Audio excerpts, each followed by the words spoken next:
Thank you so much for that. So right now we're about to, round up and that, and just letting you guys know the food is there. So just, calm down. You all eat. We're just making sure that super malt is cold to your level, because when the super malt is not cold enough, you won't enjoy it. So just making sure that the refreshments and the food is on its way, because I know you people, you like your food. So yeah, next we have is Sister Sidu Moyo. You here? We give it up for her.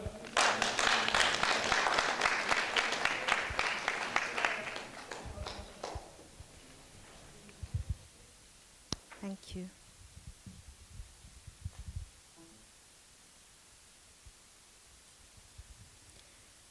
Good afternoon, everyone. I was actually sitting on my chair. I'm really nervous. I normally know what to say, and I normally sort of take charge when I'm talking. But today I was so nervous, and I meant to ask Chisholm after this, what made you ask me to come and talk? After all the illustrious speakers I've heard today talk and their wonderful careers, I sat there thinking almost everything's been said that needs to be said. But I'll start first of all by echoing what Mr. Mensah said about giving, Chisholm and the young man Jide, applause. We won't applaud them because we've already done, okay. I was just so inspired and so proud, particularly of you, Chisholm. I've always been really proud and encouraged. When he talks to me, he's one of the young people that I really enjoy talking to. And I was so encouraged by what he had to say. It took me back to a few years ago when Barack Obama became president. I remember that day. I didn't go to work. I sat glued to the TV. I was actually in America the time he had that, he announced his election at Grant Park. Most of you would have listened to that speech. And there was a lot of debate about whether he'd make it or not. And I remember the morning after he won the elections, there was a lot of discussion in London about, is London ready for a black president? And somebody said, London is not ready for, England is not ready for a black president. They're not even ready for a black mayor. And they were looking at people who could possibly come up to the plate, come up to the task. And they were struggling to find people. Everyone they were thinking of wasn't meeting, the task that they were talking about. And today, just listening to Chisholm and listening to the other young people, I realized that there's a new generation of people who are coming up, who are going to be the mayors, the prime ministers, the presidents, and so on. And it took me back. Thank you. That excited, I'm actually disappointed with the applause because that really excited me. I was so excited, and I thought if there's anything at all that should excite me, that should be that, And I had the privilege of being there. I could be there one day when Chisholm stands up as Prime Minister of the United Kingdom, and I'll be saying, I was there. The day he launched himself, he said his first speech, there were people, you saw it when Barack Obama became president, there were people who were saying, I remember him. Everybody wanted to be associated, amen. So it's important, this is the time to use your time of association. And one other smart thing I thought I would do after this, I decided I'm going to be very good friends with these two young men and the other young men who are here. I said they are going to be my friends because I can learn a lot from them, I can certainly learn a lot from them. And one of the things that I wanted to just tell you about was tell you about my journey. I originally came from Zimbabwe a few years ago, not as many years as, say, you said you came, but I came from Zimbabwe. And I was born in Zimbabwe during the time when there was obviously colonialism. Some of you may know it as apartheid, segregation. So I always tell people when people struggle in England about discrimination, race, and whatever, I tell them I was born in it. I remember the first time at 4, going into town with my mother, and we were walking on the road, and I kept on thinking, why can't we walk on the pavement? Why are we dodging cars? Then I realized that there was a rule that black people couldn't walk on the pavement. They had to walk on the road with the cars and compete with the cars. So you'd be dodging cars as you walked along. Everywhere we went, one of the first words I learned to read were net blanks, no blacks. So when you were talking about blacks and dogs and everything, I grew up with that. And I grew up at a time when we also had a war, because they had a war. It was an armed struggle combined with lots of activism and so on. So I grew up in the hotbed of these very, people who were very courageous. They talked. Some of you might know my president, Robert Mugabe. He's not the most popular person, but he does know what to say. He packs a punch. When he gives a speech, you sit back and you think he knows what he's talking. So I grew up in activism. And one of the things I remember, in my second year of school, Zimbabwe became independent.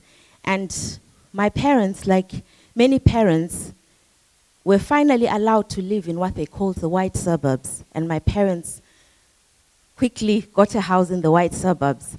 And how many people know about Little Rock, Arkansas? What happened in America in Little Rock, Arkansas? That was the first time black children were allowed into a white school. I felt very much like those children. You got into school, they'll tell you your hair is like a brush. It's hard like a brush. You've got woolly hair, you've got this and that.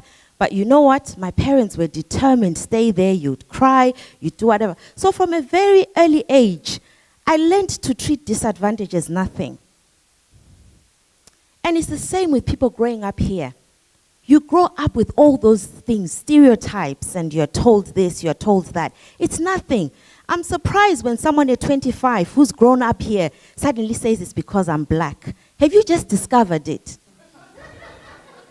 You've always been black. So I grew up in the midst of that. And then after, I went through high school, I went to boarding school. And of course, when I went to boarding school, there was culture shock there. First time I went to a very strict English boarding school where they told us don't eat with your hands, eat with a fork and whatever. And I remember one day, the second day I was at the school, they gave us chicken. I always remember that day. It was a Sunday. We arrived on a Saturday. And on the Sunday, they gave us roast, Sunday roast.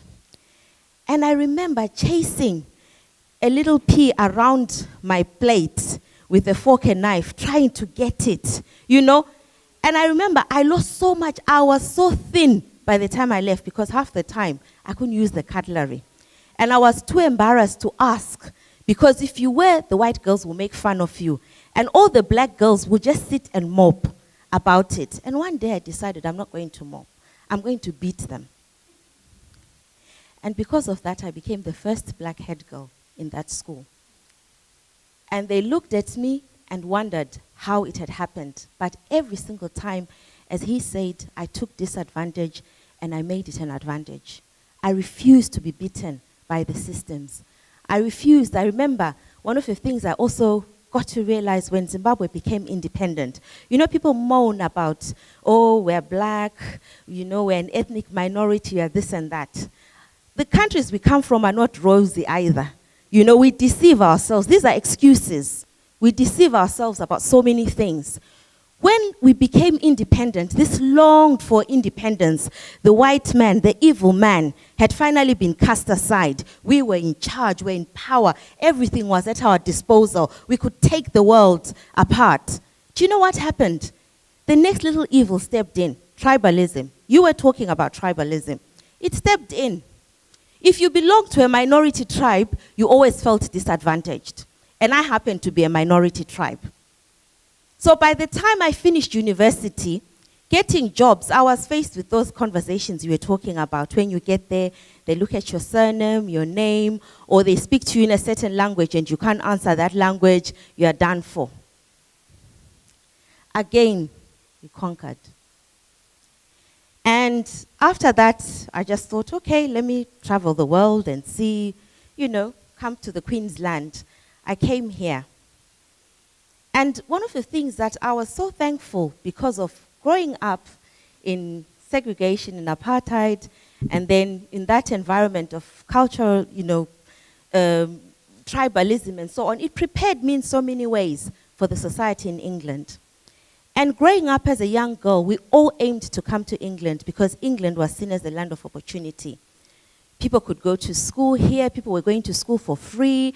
This was the center of excellence in terms of education. So on, we came here. And then I came here just getting used. I went to church, and it was a church mainly full of African people. And getting there, I discovered one thing.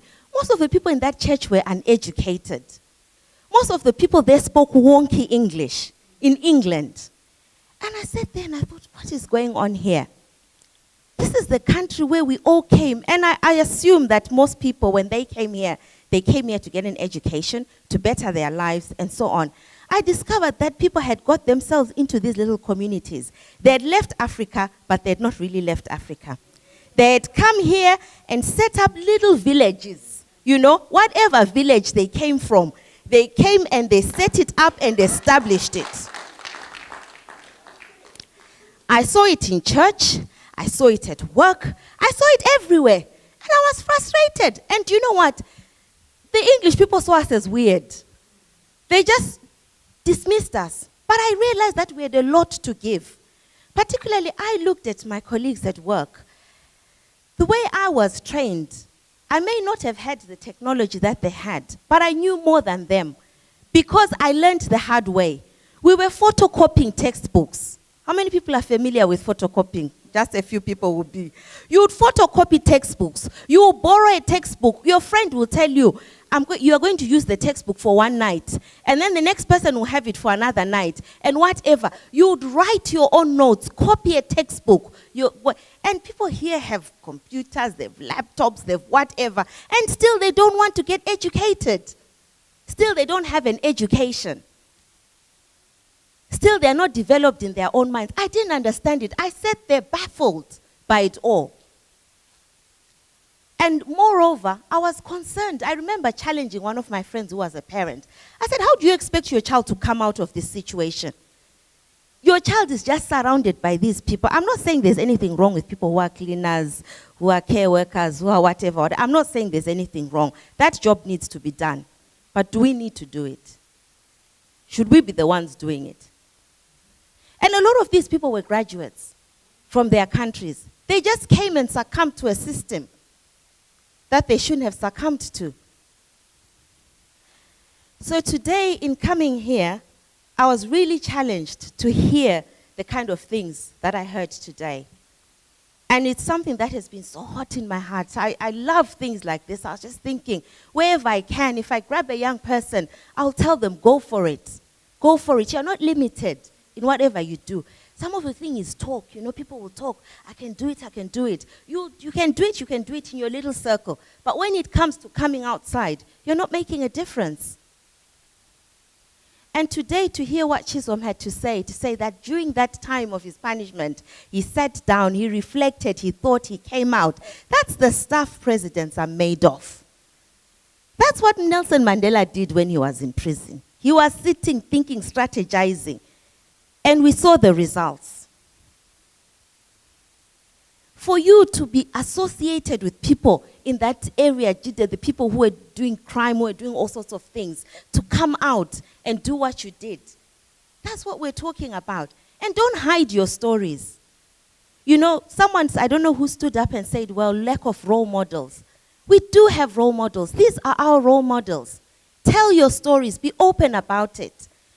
Because that's the one thing. Yes, I know people always say we lack role models. Tell your stories. If you've got something good, meet up and tell those stories. Become a shining light.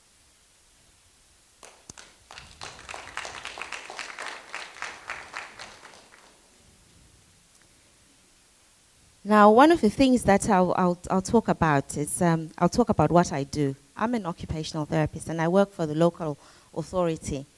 And I'm one of those people who hate routine. I absolutely hate routine. I always want to challenge myself and do different things. If I work in a certain job, my employers know me now. When I do a certain job, they know after a while I'm agitated. I've done it, I want to move on. And I'm constantly thinking, I'm agitated with the status quo. And I know today there were many people here who were talking about being agitated with the status quo. They want to change things. They want to see something new happening. And that's the right kind of mindset that you need. If you get into comfort zones, you rarely move. And one of the things that I've seen in just observing, particularly working for the local authority, unfortunately, in the local authority, you meet the kind of things you don't want to meet. I see people even, people will be stressing for years. I'm talking to mainly a migrant community here. They'll be stressing for years, praying, doing all sorts of things. People they even, when they want papers, they'll do whatever it takes. The day people get papers, you see them at the council. Why? They've come to get a house. That's the first thing they do. I'm not knocking people who live in council houses. But is that the kind of legacy we want to pass on to the next generation? If you look at the statistics, most of the social housing is occupied by migrants. The day you get your papers, you're going on there. But that paper should be the thing that lands you onto wherever you should be going to. So I'm always so disappointed when I sit there and I see the queue and I think, okay, this one is a new one who's got her papers. She's come. And some of them are people I know. Hi, Sister Sidu. I've come to queue for my house. No, go and get a house. I was fortunate when I came to England. I went to KICC. Some of you may know Pastor Matthew Ashmalow. When they talk about mentors, I came at the right time. I came here on my own. I was very young when I came. My parents were in Zimbabwe. I had 1 or 2 aunts who lived in Devon. So I didn't have a family at all. I was really on my own. And I relied on the church family and so on. And I remember at that time, he just got a righteous anger about people not owning stuff. He got tired about people consuming and being consumers. And he challenged us. He said, stop being consumers. And it was that time he said to people, stop it. I want to see people bringing keys. And with the right encouragement and motivation, people started coming to church every Thanksgiving. They'll come. Today, oh, everybody will be coming with their keys. That was the dance. And I soon joined the key dance because it was the environment. So it's about creating the environment. So I was excited to see, particularly this generation in the front, that you are laying the right foundation. You are encouraging people. That is not the way to go. You don't get to 15, get pregnant, and get a council flat. That's not the way to do it. And one of the things I've been doing in the past 4 years, I've been studying for law. As you were saying, you're studying, and I'm doing the bar course at the moment. And one of the things I do is I spend a lot of time in court. And it's amazing. A lot of the time in court, 3 weeks ago, I sat there and watched a young man of 21 being sentenced to 35 years in prison. And my heart breaks. If you go to Woolwich Crown Court, most of the time, I'm sorry to say with young people, it's normally black people. His mother broke down. She rolled. She said, is this what I came here for? She was rolling. She was whatever. She had a whole entourage. They were crying. It's because we are black. It's because, no. Sometimes it's not because we are black. It's because we've just got it wrong. And I think the time for blame has passed. We need to take responsibility. Take charge. And one of the wonderful things, finally, that I'll say is, Chisholm also wanted me to tell you that you can come and work for the local authority. I know many people want to be entrepreneurs, but there's a role in social care. If you want to help people, you want to work in the council, or sometimes you're still finding your feet. You're not sure about where you want to go and so on. The council has so many opportunities. The council, in whatever area you live in, they've got, at the moment, they've got volunteer opportunities. You can go and join apprenticeship schemes. And a lot of the time, if you do well in those volunteer opportunities, apprenticeship schemes, there's often funding for university. I know someone who recently trained, went to university, and they paid for everything. So, like Jide told us about how he had to do dodgy stuff to pay for his degree. You might not have to do that. So get yourself, if you are in between things and you are not sure, volunteer. Make sure you are volunteering. It's valuable even on your CV. If you have something on your CV that says, I've volunteered, I've done this and that. So make sure you do that. And my hope and my prayer is that one day, again, I love Obama. I listened to him when he came to Westminster, and in his closing speech, he said to them that he was telling them about how England and America has become and countries where people come to realize their dreams, they come to do all sorts of things. And he says, for instance, today before you stands the son of a Kenyan cook, a Kenyan who was a cook in the British Army, and he's standing before you as the President of the United States. I listened to that over and over. His granddad, not even great, no, his granddad was a cook for the British Army. And he was saying, I'm standing here, I'm the grandson of that cook in the British Army who's standing here before you as the President of the United States. And you know, they were all in awe of him. They couldn't get enough of him. And so what I'm saying is the opportunities are there. But for me, the main driving force for me has been my walk with the Lord. That has been the main driving force for me. When I was in my final year of university, I gave my life to Christ. And that turned everything around for me. I saw a whole new world of possibilities. A lot of things didn't become an issue for me. I saw a whole lot of possibilities. And today, I would encourage you that if you want to walk that path with, because people were talking about taking responsibility and so on, you don't have to. When you know the Lord, you don't have to. What you do is you ease your burdens on him. And he takes up those burdens and you just walk. You have an assurance that whatever you do will succeed. There's always that assurance that wherever I go, I'll succeed. Whatever I do, I'll succeed. There's a scripture that says, whatever I lay my hands to do, I'll succeed. I'll prosper. And in closing, I'll share with you one of my favorite scriptures. Well, it's one of my many favorite scriptures. I just had to choose one. It's from Hebrews. I want you to look it up later.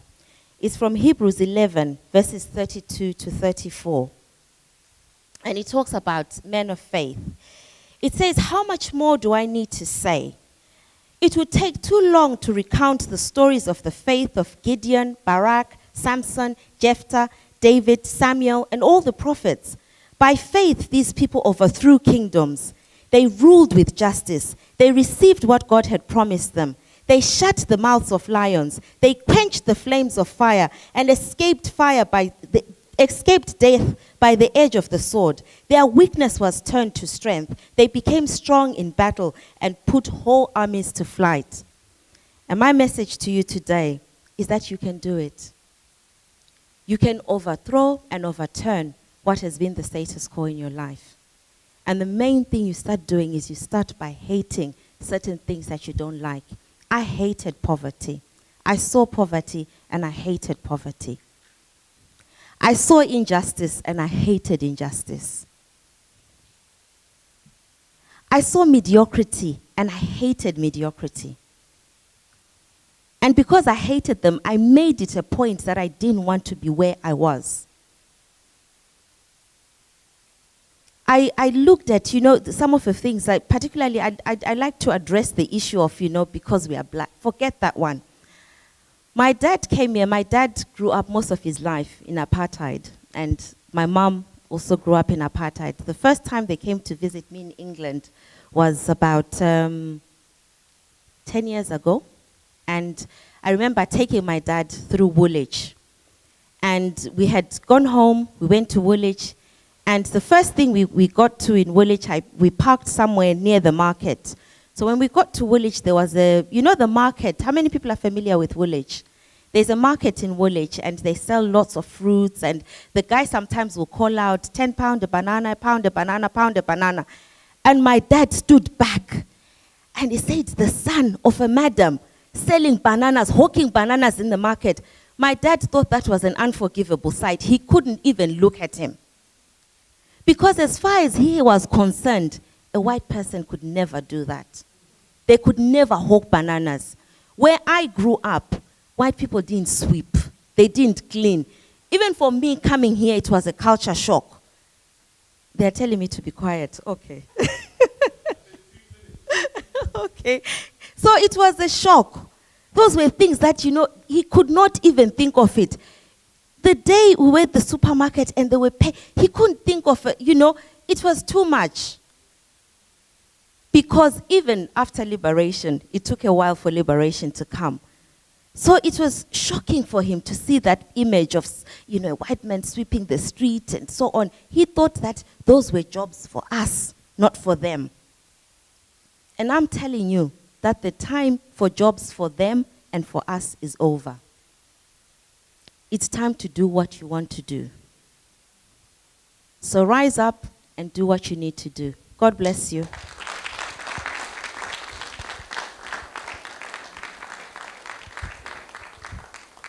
No, sister, can you come back, please?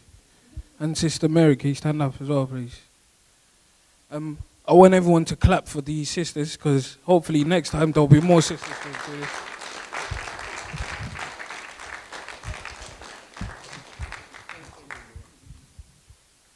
Yeah, I'd like to thank everyone again for coming down. I'd like to thank the chairman, Chiz, a.k.a. Young Nelson Mandela. Yeah, so everyone, can you clap your hands for Chiz again?